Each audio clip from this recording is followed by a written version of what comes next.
If you looked at my childhood photos, you would see a perfect life. I was adopted when I was 2.5 years old.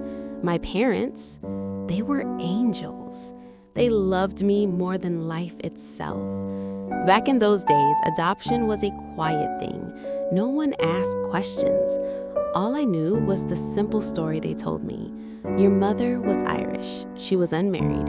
She couldn't keep you, so she gave us to you to be loved. That was my truth. For 20 years, that was who I believed I was. But secrets, they have a way of calling out to you.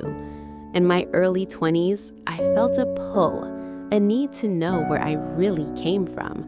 So secretly, without telling a soul, I applied for my original birth files. I remember the day the papers arrived.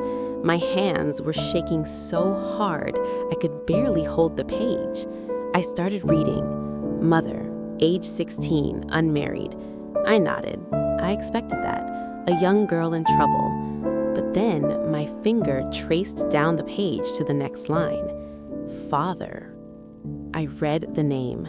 It was familiar, too familiar. It was the same last name as my mother. I read his age, 14 years old. And then the line that destroyed my soul. Relationship to mother, brother. My world didn't just crack, it fell apart. The bottom dropped out of my universe. I wasn't a child of love. I wasn't even a child of a mistake. I was a child of incest. I felt physically sick. I ran to the bathroom and retched. I felt dirty. I had been raised in a strict, religious Catholic home. We were proper people. And suddenly, I felt like a walking sin, a horrendous, dirty secret wrapped in human skin. I thought, if my adoptive parents knew, they would be disgusted. They would regret taking me in. So I did the only thing I could do. I locked the secret inside my chest, and I swallowed the key. That piece of paper didn't just change my past, it destroyed my future. I made a vow that day, a terrible vow. I told myself, I will never have children. How could I? I was terrified. I thought my blood was poisoned. I thought if I brought a child into this world, they would be born broken. They would suffer because of my origin, because of what I was. So I killed my own dream of being a mother. Every time a man got close, every time a relationship got serious, I ran away. I broke my own heart 1,000 times to protect an unborn child that didn't even exist. I became the best auntie to everyone else. That was my compensation. That was the only love I allowed myself to give. Years passed. The silence became deafening. My mental health was crumbling. I needed to see her, the woman who gave birth to me. I needed to understand why. I registered my name. Social services found her. I went to her flat. When she opened the door, it knocked the wind out of me.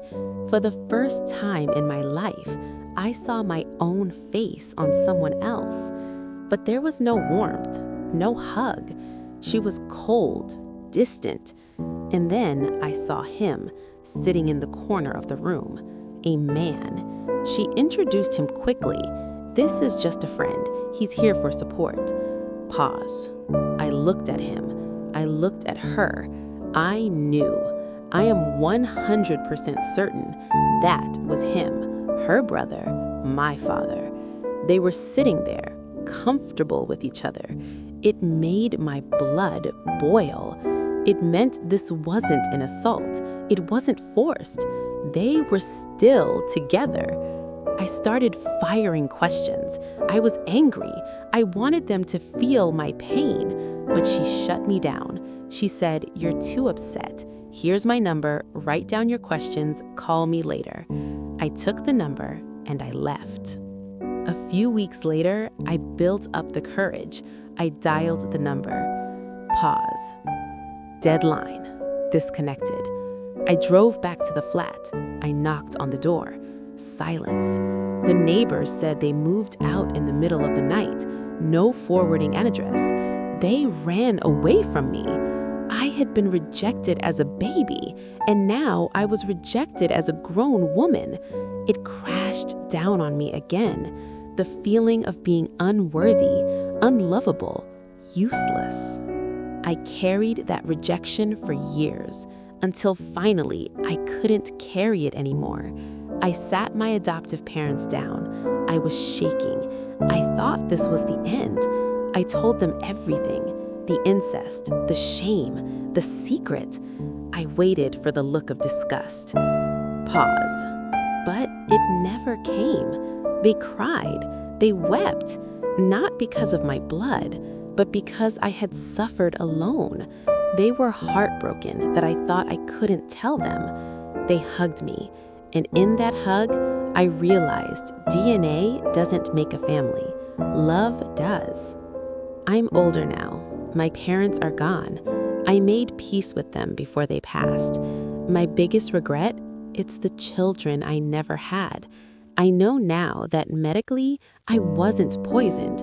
I know now that I could have been a mother. I let fear steal that life from me. But I look at my nieces and nephews. I look at the love I gave them. I survived the secret. I survived the shame. And maybe, just maybe, being the best auntie was enough.